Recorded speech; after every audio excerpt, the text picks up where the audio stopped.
Good morning. This is Natalie Gilley with the Bicycle Alliance of Minnesota. Welcome to the Minnesota Bike Walk Leadership Network webinar. Today is Wednesday, June 16th, 2021, and we're going to talk about Bikeable community workshops today. I'm going to go ahead and share my screen and we'll get started here. So you should see the first slide on the screen here pop up.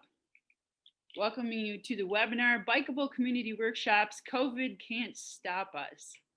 So this is a timely topic. I know many of you over the past year have been really excited to get on a bike and to participate in group rides and to re-engage in this work. And some people never disengaged. There's been many creative ways that folks have been doing biking and walking work during the past year. So today we'll talk about Bikeable community workshops, and we have an excellent panel of folks on our speaker panel today who are going to talk about this topic. So the first thing I'll do here is just have you introduce yourself. We'd like to know where you are from today and what your name is. And our icebreaker question of the day is, how has your relationship to biking or walking changed during the past 15 months?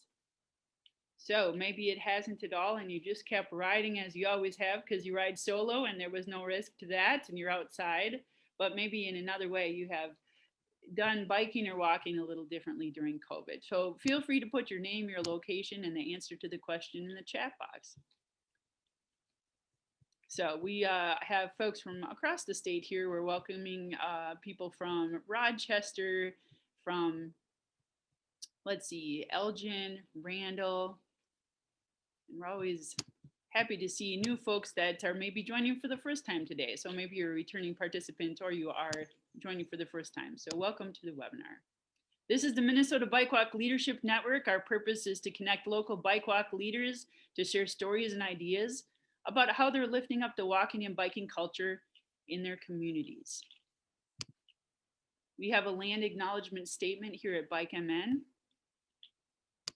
We want to acknowledge that we occupy the ancestral land of several indigenous groups, including the Dakota, Ojibwe, Ho-Chunk, Cheyenne, Oto, Iowa, and Meskwaki people. We honor with gratitude the land itself and the people who have stewarded it throughout the generations.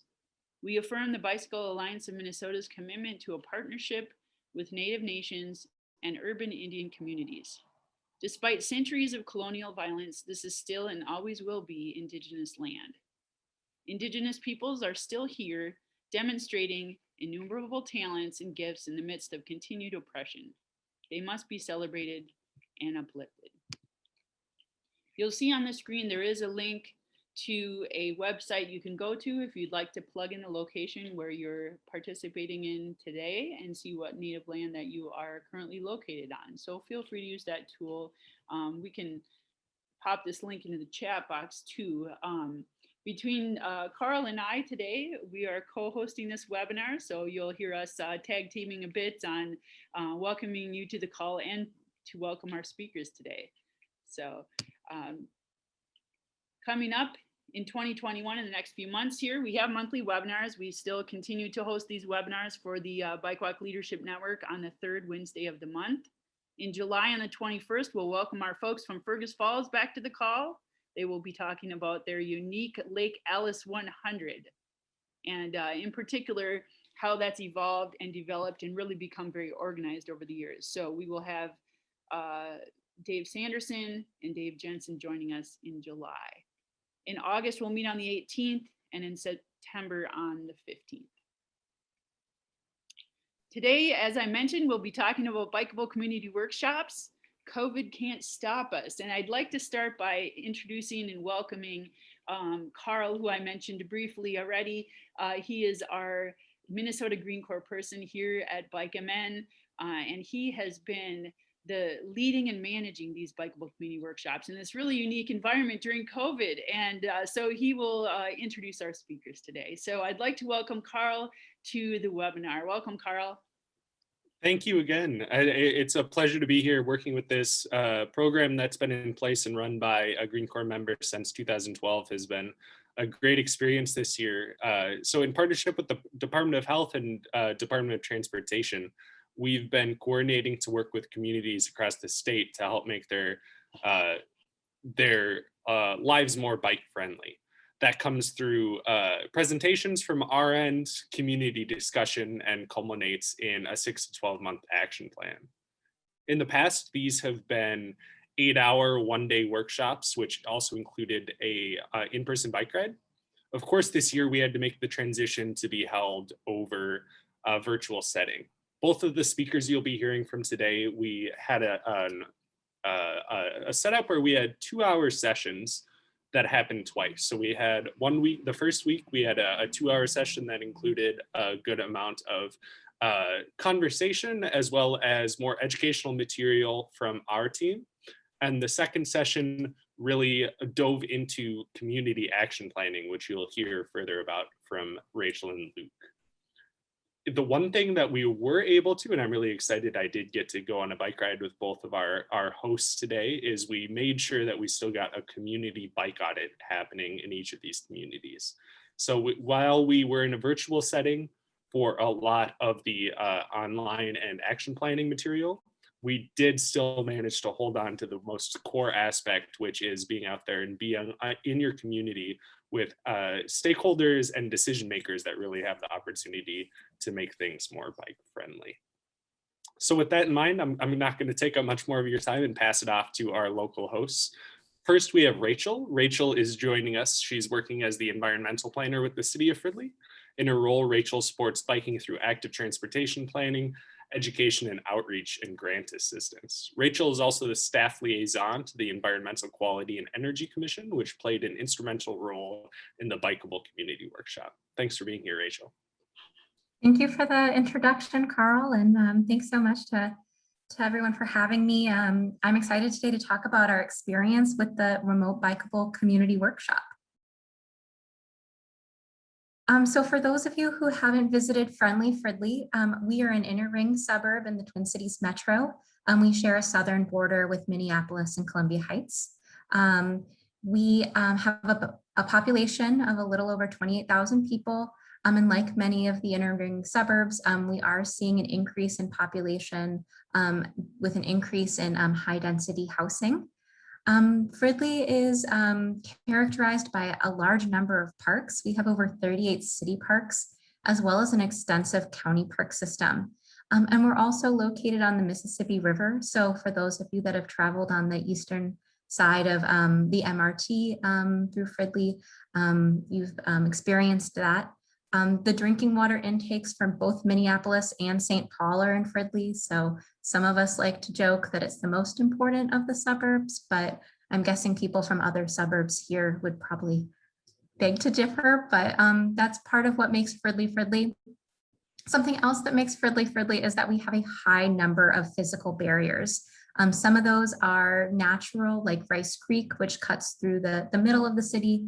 But most of them are man-made. The BNSF railroad line, trunk highways 47 and 65, 694. There are a lot of physical barriers that really determine biking and walking through the city and can create physical barriers to that movement. Like many suburbs, we developed at a time that was very auto-focused. And so now we're playing catch up, trying to get our infrastructure to be bike friendly and equitable so that all of our residents can move around safely. Next slide, please. So biking in Fridley is anchored by the presence of the Mississippi River Trail, as well as the Rice Creek West Regional Trail. Rice Creek West Regional Trail runs through Locke County Park in Fridley. It's an absolutely beautiful gem if you haven't been. If you're looking to practice your hills, I would also recommend it. There's some really good steep hills there. We also have really been building out our city trail network. We have over 15 miles of trail, which in a 10 square mile community is a lot. We've recently received a number of grants to support that work, including a recently installed pedestrian and bicycle bridge over 694 on Main Street, which was installed 3 years ago. And then next year we'll be installing a grade separated trail under 694 on 7th Street. So we've been making a lot of progress in building out our trail network. Next slide, please. This work is supported by the active transportation planning that we've done. We've completed safe routes to school plans for 5 out of the 7 public schools in Fridley. And then we also have an active transportation plan. This was our first active transportation plan was approved in 2013. It was developed with the help of a citizen community group. Some of the members from that group, which disbanded after the creation of the active transportation plan, joined our Environmental Quality and Energy Commission, which is a standing 7-member commission that advises the Planning Commission and staff on a range of topics: energy, recycling, natural resources, and active transportation. And they were instrumental in our most recent 2020 update that was approved recently and we're currently working on. And it was our Environmental Quality and Energy Commission that mentioned to staff about and made the recommendation that we participate in the Bikeable community workshop this past year, which due to COVID was in its remote form. And just one last thing is the picture on the left-hand slide or left-hand part of the screen, that is from the program Social Pinpoint. When we were doing our active transportation planning, we used Social Pinpoint to have residents leave feedback on both our park and trail system. And that feedback informed both the active transportation plan as well as our current system-wide parks master planning process. So participants, the participants in our remote bicycle community workshop included members of our Environmental Quality and Energy Commission. 2 of them also serve on the city's Planning Commission. City Hall staff from both engineering, community development, and recreation. We were also fortunate to have members of Anoka County, which is the county Fridley is in, present from their transportation management organization, as well as parks. Unfortunately, we weren't able to get any representatives from our business community, the schools, or multifamily, which we had been hoping to get their input on, but that didn't work out for us. Having it remote, I think, had positives and negatives. I think it made it easier for our commission members to step out in the middle of the workday because they could just turn on their laptop and didn't have to drive to a meeting location. So I think overall it helped interaction, helped attendance. It did, a lot of people, it was their first time using breakout rooms, but I think that the facilitators from MDH and MnDOT and BikeMN did a good job of guiding people through the breakout room structure that we used during the workshop. As Carl mentioned, we had 2 workshops that were 1 week apart. The first focusing on the evaluation, engineering, education, and engagement. Many of the staff present had also been part of the Safe Routes to Schools planning that delved into some similar themes, but for some of the attendees, this was a new way of approaching and breaking down information and action steps. And then we centered those 2 workshops around what would have been the scheduled Environmental Quality and Energy Commission meeting. And in lieu of the meeting, they hosted the community bike audit. In addition to the participants in the workshop, we were also joined by the county engineer and some members of the Park and Recreation Commission. And I think people viewed that the bike audit as a really, really valuable tool, and it's something that we hope to continue in the future on an annual basis as a city. Okay, next slide, please. So with the bike audit, BikeMN planned out a great route. They scheduled the pre-route during absolutely terrible weather. It was 40 degrees and raining. And I think they did that. So then when we actually had our bike audit and it was 70 degrees and beautiful, I was just really grateful for them for their amazing planning. But went through the paces on that one. I think the loop that I put on here is we worked in a counterclockwise direction. So we started at our city hall in Green and then worked up to number 6 and then to 5. So we traveled on a variety of different surfaces. We started off on the roadway of first a fairly busy 4-lane road, so 2 lanes in each direction, then moved on to the shoulder of a recently redone road before continuing on to trail. Throughout the bike audit, we stopped and BikeMN led us in a really good discussion on what felt comfortable during the bike audit, what felt less comfortable. And that was, the way they structured it was really good, and the feedback we got was I thought really valuable. Generally, people felt more comfortable on the wider, low volume street and on the trail, and then they felt less comfortable when we asked them to do multi-lane crossings, shoulder merges. They also commented on some of the trail wayfinding and lack of bike parking. For many of us, myself included, I tend to be a solo rider or just, riding with my family. So it was one of the first time I hadn't ridden in a large group like that. And BikeMN had us take turns leading the group through the ride. And for many people, that was kind of the first time thinking about how do you shepherd kind of a large group of people through these different through the different crossings down the street, things like that. So that was a really interesting perspective. I'll go into some more detail on what we found comfortable and less comfortable on our bike audit, things that wouldn't have been readily apparent when the trails were being designed or the path was being designed. Generally, something that I thought was really interesting was how much more comfortable people were on the grade separated trails. So this was one section we rode on. It's hard to see, the trail in this, but what it's just striped off from the back of a parking lot. So that white paint striping is what's separating the trail from the parking lot, but it is grade separated from East River Road, which is a fairly large road. When I was writing it, I was just pointing out like, oh, there's a trash can in the clear zone. There's a mailbox that's overhanging. The pavements could be redone. But other writers commented, I really liked not being in traffic and how I could just, I felt more comfortable not being by the cars. And that fit in with the previous engagement we had heard through Social Pinpoint, in which 9% of our residents, only 9% said they preferred being on a road, whereas 91% said they preferred to be off-road. And I know there's a lot of different factors that play into that. There's a lot of different types of on-road bike lanes and grade separated trails, but the group's consensus was that higher level of comfort being grade separated. Next slide, please. People felt less comfortable in a couple places. One, we did a crossing of a 4-lane road, so 2 lanes in each direction. It was at a pedestrian crosswalk, but cars did not stop to let us make that left-hand turn.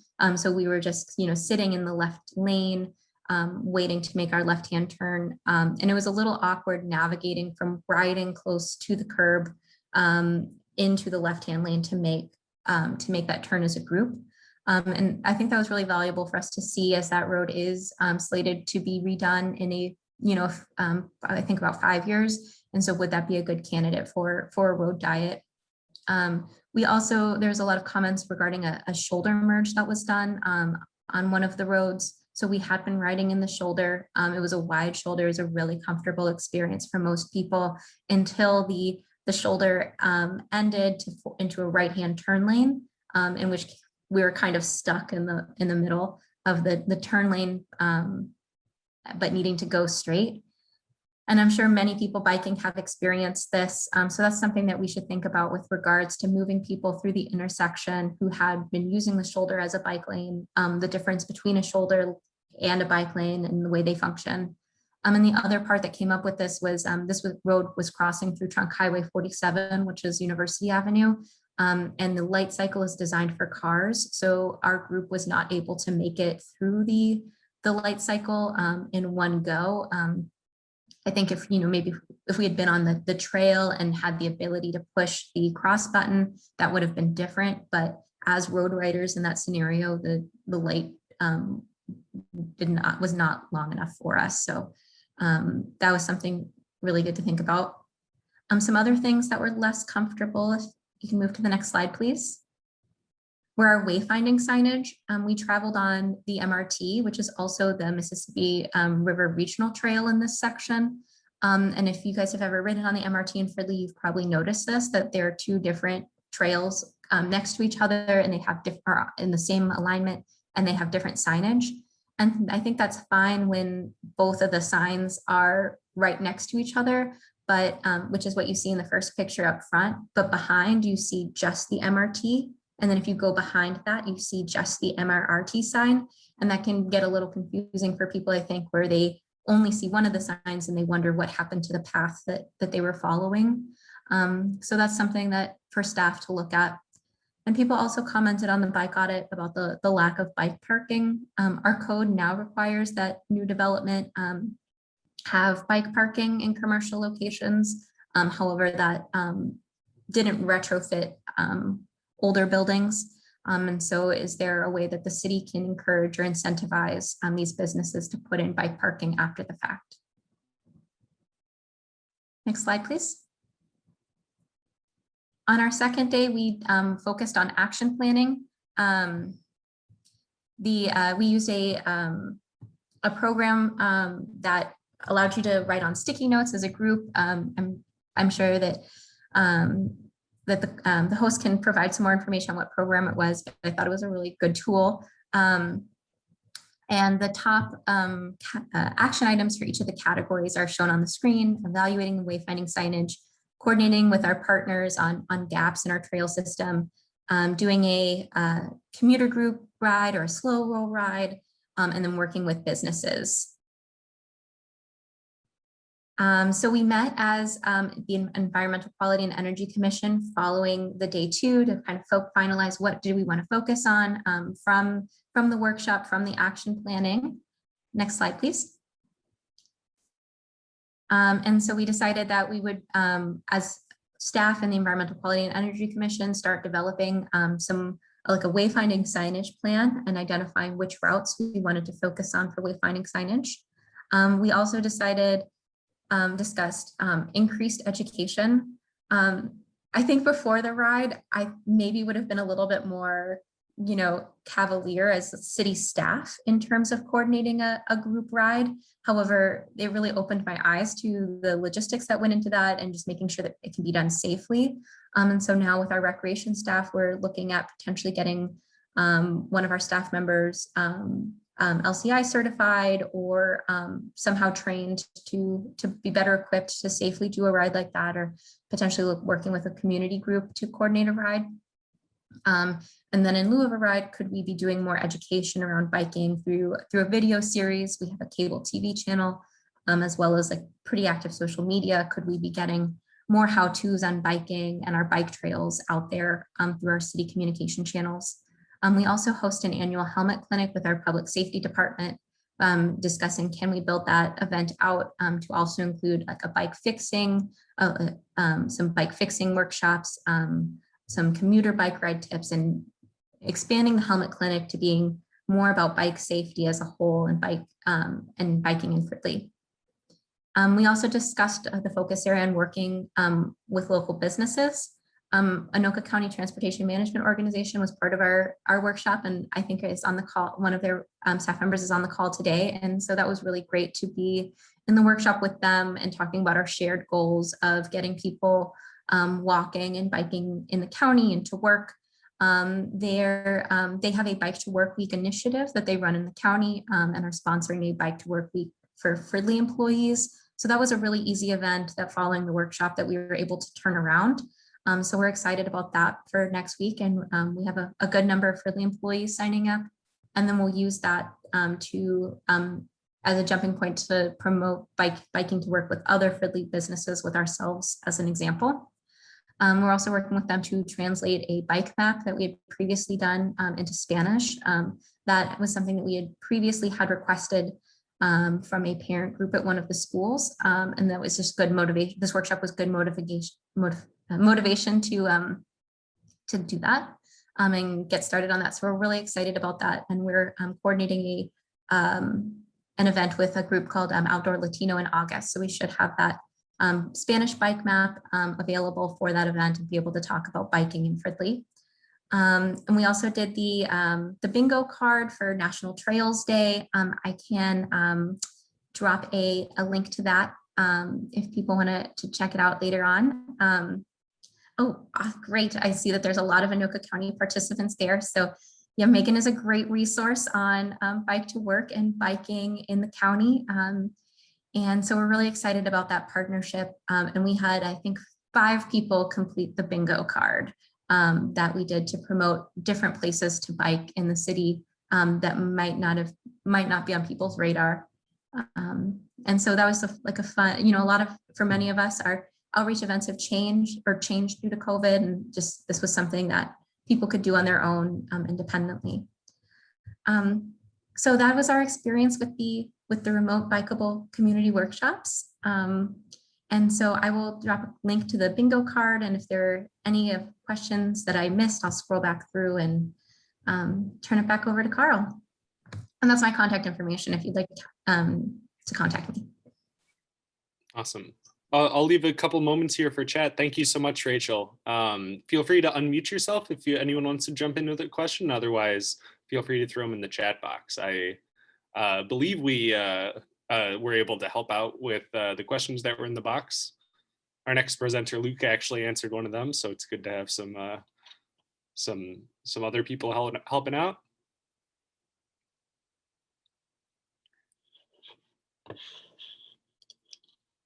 Well, with that in mind, feel free to continue if those questions come up, throw them in the chat box.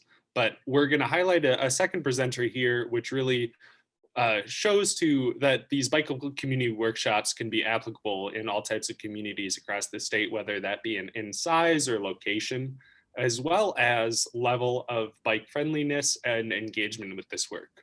So Jackson is one of the first existing bicycle friendly communities that we were able to work with this year. So Luke, who's joining us, our local host, works at the Des Moines Valley Health and Human Services in preventative health through the statewide Health Improvement Partnership Program. He enjoys working on active living and currently is working with 3 communities in South Central Minnesota with ties to Safe Routes to School and city county plans. Luke grew up in Monticello and moved to Jackson in 2014, starting a few years later in 2017. He joined the local trail committee and helped Jackson become a bronze level BFC with hopes of achieving silver status in 2022. He's also a league certified cycling instructor, which is one of those certifications that Rachel alluded to in her presentation as well. Thanks for the introduction, Carl. It was a mouthful, yeah. Yeah, so yeah, thanks for having us. Again, thanks. I want to thank Carl and Nick for coming down to Jackson. I know Dorian has been here with Will already 3 years ago, and I think it was a night and day difference between when Will and Dorian came to when Carl and Nick came. You go from 2 different weather extremes to road construction. So I just want to point out that with the slide here, so some of the information I'll be talking about is what we did during COVID-19 leading up to the BCW work. And when COVID did come, the Trails Committee, that's really the active living group, it really was like interval training. What can we do to stay engaged with our community? So, and then for Natalie's sake, I wanted to point out that we did do some poster contests with the schools. So that's one example, one photo example on the left there. That we did with over at the Jackson County Central Schools. So you can go to the next slide there, Carl. And that's just kind of an overview of what I'll be chatting about. So Jackson is about 8 miles from the Iowa border. So it's about 170 miles, I'd say, from the metro area. So you can go to the next slide.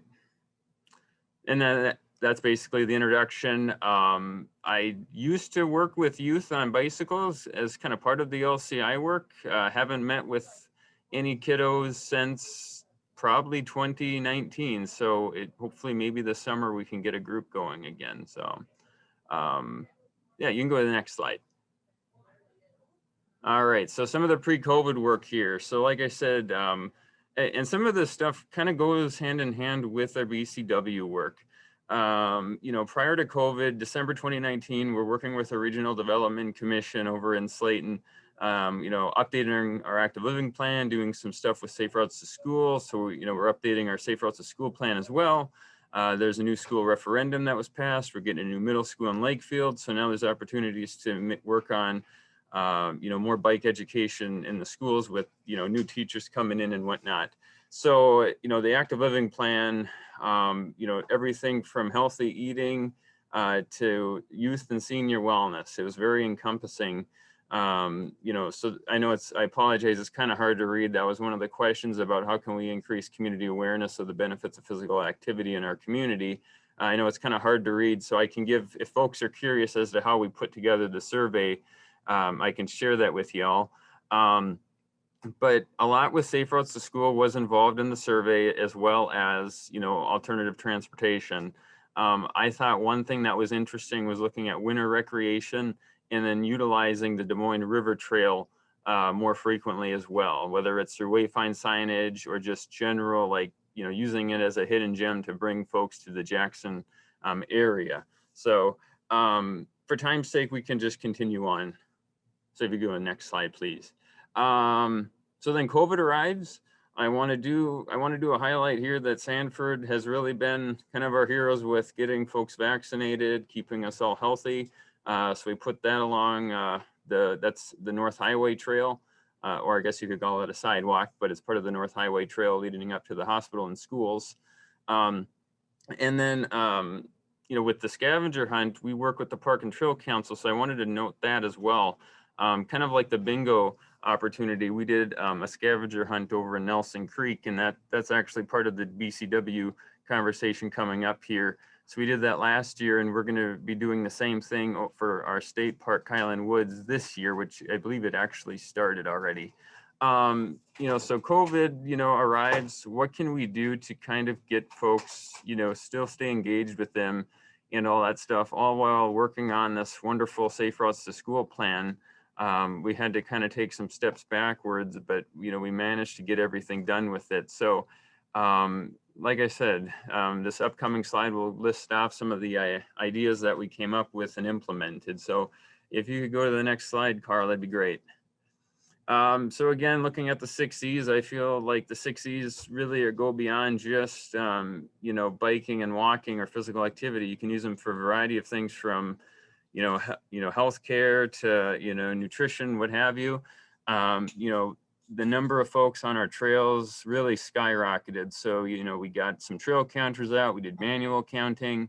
You know, it's to the point where I even would be running around just on foot for a couple hours every day, just doing counts at different areas along the trails. So that to me, that was a big highlight. We've been doing trail counting since 2018, pretty ritually. Yeah, YouTube video channel development. We came up with that. We have a YouTube channel. We will be doing some more videos yet this summer. We post those then on our Facebook. We put them on our websites and all that good stuff. So we focused on different bicycle infrastructure, you know, how to use the fix-it station in our town, stuff like that. We even did an ice fishing video just to encourage folks to get out during the winter time and, you know, go ice fishing for a change. A lot of stuff with the newspaper and radio. You know, we updated the Adopt a Trail program. We improved our snow removal policy. Folks are, you know, as you see with the photo on the top right there, that's right near a school. You know, folks, you know, we had hybrid learning, but kiddos were still going to school. So we improved our policy. So now the trails get better plowed during the winter season. We did a Rails to Trails campaign with the Rails to Trails Conservancy. I cannot talk. The Rails to Trails Conservancy, which was a pretty, to me, a nice thing, because we got a lot of good feedback from folks in our area here in Jackson County that participated in that. We did do Bike Month. We've always done Bike Month. Maybe it wasn't the best turnout the last year, but we still had a turnout. We did Bike Month this year in May as well. We did the Trunk or Treat, which is a newer thing, you know, that's kind of focusing with the chamber. And now we're looking at doing some scarecrow contests, maybe getting some bicycles involved with that, building some scarecrow things with businesses and tying that into biking in some creative way for this year. So these were just some of the many examples. And like I said, I'm willing to share with y'all the other stuff that we did. So you can go to the next slide there, Carl. So now the BCW, 99 degrees when Carl came down. I think that was what the start time of the ride. It was 99 outside. Road construction. We had to do some detours around our wonderful valley community. So some of the stuff I know was shared a little bit already. So, for Jackson, I think, really, even when we were a bronze community in 2018, sticking to that report card, I kind of feel like, you get an award, you break out the champagne and celebrate, but, things, and maybe not just with the report card, but even action plans that you develop sometimes get put aside, they get put up on the shelf and forgotten. So trying just to, keep in mind, when you have these plans, bring them up at your monthly meetings and say, here's where we're at. So that's just kind of a takeaway I want to let everyone know or, remember about. We're working on some non-motorized transportation plans as well. Are we going to get a coordinator for our community? I don't know. I mean, we're only about 3,200 folks. I personally have been advocating to get somebody that just focuses on alternative transportation if possible, but I don't know if it's going to happen. I guess for our bike and ped advisory committee, the trails committee down here has been around for about 23 years now. I consider them that advisory committee. Would it be nice to have a subcommittee for them though? I think so, because they are getting a little bit older now. So finding some youthful members would be good. So with our with the actual BCW, the equity is important here. Jackson County is mostly Caucasian. There is some growing diversity, but not that much for the area. It's an aging community. About a quarter to a third of the population is seniors. So now you have opportunities that we'd like to focus on. How can we work with the seniors in our community as well? The encouragement, for me personally, I know Wayne is on here. I have a problem with with M State, trying to compete with this whole thing with BFUs. Like to make MN West down here in Jackson be a better bicycle friendly university than M State. So, we're competing with Wayne right now on that. And then engagement, doing a little bit more with feedback. We have a great county park system. We have, I would say, I think it's about 12 miles of trails down here, and then the county parks have trails as well. So how can we gather some feedback? So we've been working with the Park and Trail Council of Minnesota to get some surveys developed, just to get more information. And just remember, and I always tell this to the committee, how can we include folks who are not being heard? Whether, is it women? Is it, we get a lot of transient folks that come to Jackson. So even getting ideas from them, because you have college kids that are coming and then they're moving back to their hometown. Even getting ideas from them, what can we do to make Jackson a more bicycle friendly community? Maybe they come from a town that's a little bit better for bicycle infrastructure. The education part, I've always felt Jackson's done great at, but we've had staff turnover at the schools. So, we could beef up, the Walk Bike Fun curriculum. I know with COVID, it really, and I know Michelle has done a great job, promoting, the online stuff. It was a struggle this year with, the past really 15, 16 months with teachers to, have interest in it. But that's one of the items that's on the docket to work on. And then just with engineering, I would say that parking, looking at reversed angled parking would be nice. And then kind of painting as well. Whether it's, making sure our bike lanes are staying painted, crosswalks as well. I like driving into a community where I can see the crosswalks, I can see the paintings. It just kind of makes the town look a little bit prettier. So, those are some of the items of many. One other thing to point out, we did not really get an official document sent to us. I think the last time, was it last Thursday was our final day. So for us, we just kind of are wrapping up everything with our BCW workshop. So, but you can go to the next slide, Carl. And then, with the audit, again, very hot outside, a lot of road construction, which I was actually surprised that we had this much. They're really doing a number on our, within Jackson here. The US 71 intersection has always been a safety issue. Dan's Island, for example, it's in the plan, it's in the Safe Routes to School plan, active living plan. We need to get like a rapid flashing beacon or a hawk sign. Riverside, coming off the bridge, there is a hawk sign. but it's just the comfort level if you're with the family and the time that you have to cross over, from we have a subway, for example, and then the trail system, jumping on back onto the trail system. If you're doing it solo, it's probably not an issue, but if you have a clan, a bunch of kiddos, it could be a little challenging. And then again, with the downtown area, the automobile parking, we're kind of more of a car-friendly area in our downtown area, and we kind of would like to look at bicycle parking. What is it, 10 to 15 bicycles can be parked in one spot, one vehicle spot. So looking at something like that here in the near future, or at least demonstrating, maybe piloting something in the future. Loose gravel has always been an issue, unfortunately. I guess with 71, I've noticed that yeah, it's an issue there as well. We have a lot of farmers that are coming through with their big, farmers, big rigs, stuff like that. Stuff's getting kicked around. There's some trail segments that do have loose gravel as well.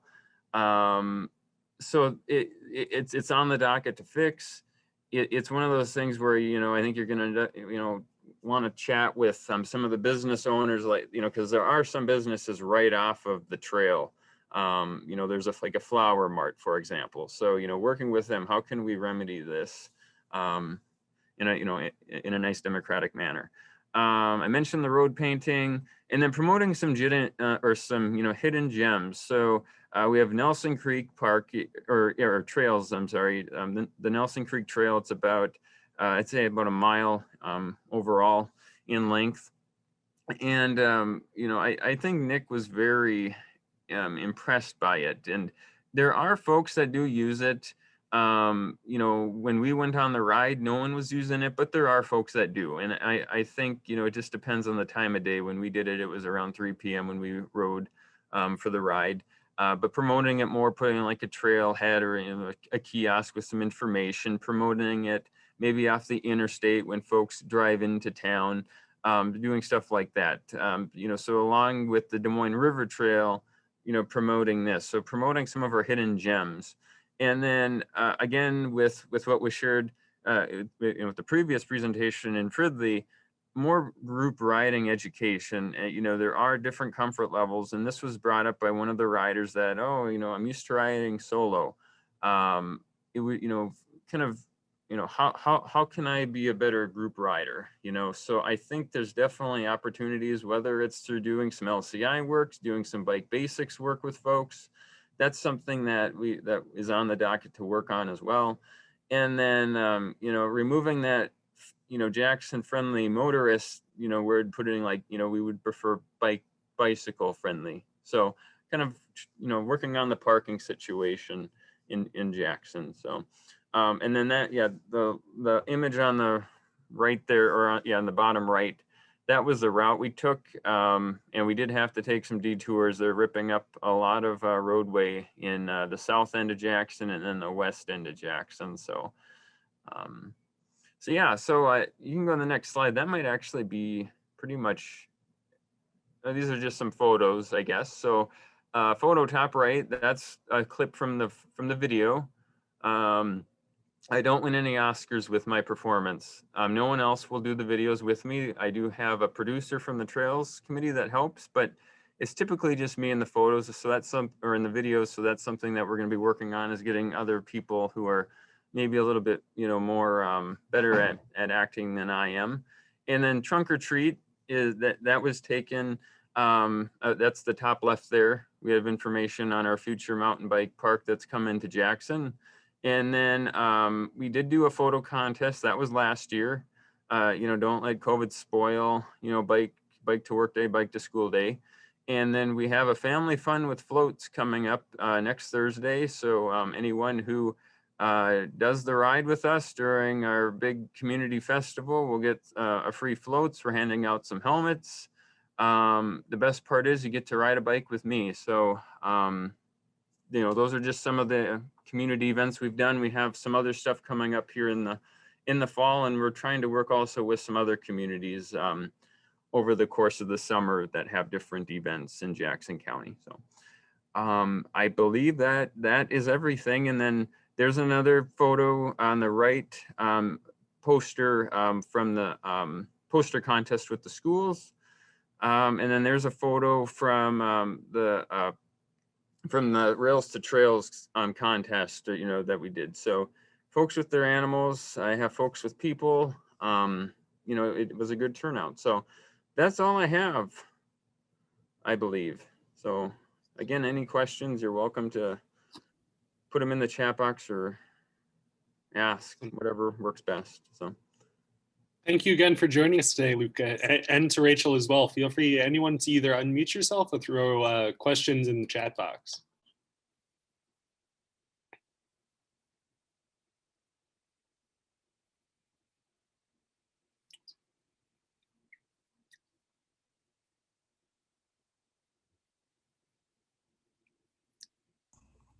Awesome. I just wanted to say, Rachel, thank you for recognizing Anoka County's Bike to Work Week. And then sounds like the city of Fridley is having their Bike to Work Week next week.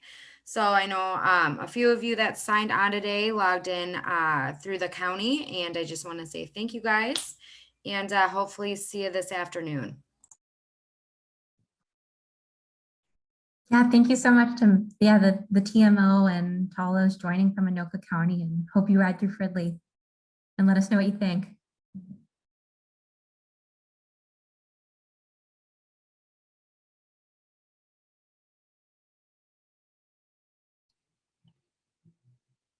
Well, I know we were diving into some levels of jargon today. There were a couple of questions that came up just to clarify some things. So just to make sure everyone's on the same page. So we use some acronyms such as BFU or BFC today. Those are certifications from the League of American Bicyclists, both being bicycle-friendly community, bicycle-friendly university, or bicycle-friendly business, as well as the 6 E's, which is the content that we go through these BCWs with, just to split up our educational material and the discussion material into some tangible topics. Those are equity, engagement, evaluation and planning, engineering, encouragement, and education. I hope I didn't repeat myself there. With those in mind, just make sure everyone had a good sense of what we were talking about today. Thank you, Carl, and thank you, Rachel and Luke, for speaking today on our speaker panel, Bikeable Community Workshops. This is a time that these are happening, and in true form, Carl led the way here to host these in remote fashion this year. So thank you so much for joining and sharing these stories about how this is happening and that COVID can't stop us. So we're going to have one more speaker today just to close the webinar, to wrap up with a few things. And there were questions in the chat box today about right turn lane, sidewalks, distracted driving. And so we do have Dorian Greeley, our executive director here at BikeMN, on the call today. So I'd like to bring him to the presentation on the speaker panel to speak a little bit to a couple of these legislative issues. So welcome to the webinar, Dorian. Hi, thank you, Natalie, and thank you, Carl, and to our presenters today. I just think that the bicycle-friendly community program and the Bikeable Community Workshop program are just bring value to your community. I'm often fond of saying the mayor of Walker, Minnesota, who's a real estate agent, is pretty convinced that just hanging up the bike-friendly community sign added a percentage of value to every piece of property in town in Walker. And he's not exactly sure whether that's 1,000% or a 10,000th or 100th or a 10th. But no matter what number it was, it adds up. As Luke said, people do look for that, and whether they're vacationing, visiting, or considering moving there. So anyway, we do have several legislative issues that we're trying to work on this year, and I'll have more news tomorrow for you. Sorry, my phone is going off. Hopefully I'll have more news tomorrow. They're going to introduce a bill in the special session tomorrow the transportation bill. And right now, it is technically illegal to ride through a right turn lane without turning right. And it's not like anybody's getting a ticket for doing that, or very many people are getting tickets for doing that.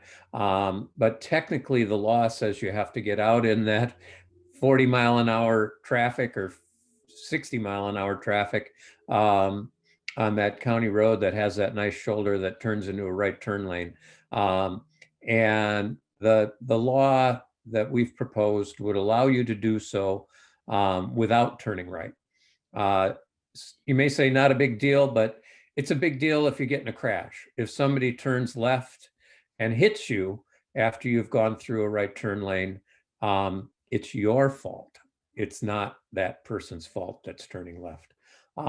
There's also some other goofy things, technicalities that I call them the lovable policy nerds that are on our legislative committee have identified. One is that you're probably all familiar that there's a 3-foot passing law. Well, the 3-foot passing law only applies on the roadway, which is different than the shoulder. So if you're to the right of the white line on the edge of the road, technically not all the laws apply to riding on the shoulder. So we're trying to make that correction. And again, maybe not a big deal, but again, if there's a crash, the driver might not get, a citation for not passing you by 3 feet if they hit you. And I put in the chat box the full Minnesota statute, the state law on riding on the sidewalk, and it's in part of Minnesota statute 169.222. And technically, unless the local government has resolved otherwise, technically it's legal to ride on a sidewalk except in a business district, but there's no definition of a business district. So that's kind of up to the police, or it's a little vague. So making that more specific in your community, if there's some areas where that might be of a concern, might be to your advantage, and signing it. And the other important thing that's going to be in the bill, or at least I hope it's going to be in the bill, is that we're finally changing the law that says you must ride as far to the right as practicable, which some police officers interpret riding in the gutter. Others, others interpret riding 4 feet out. But anyway, we hope to have that change to as far to the right as is safe, a more commonly understood term, as defined by the bicyclist. So I think that's very important.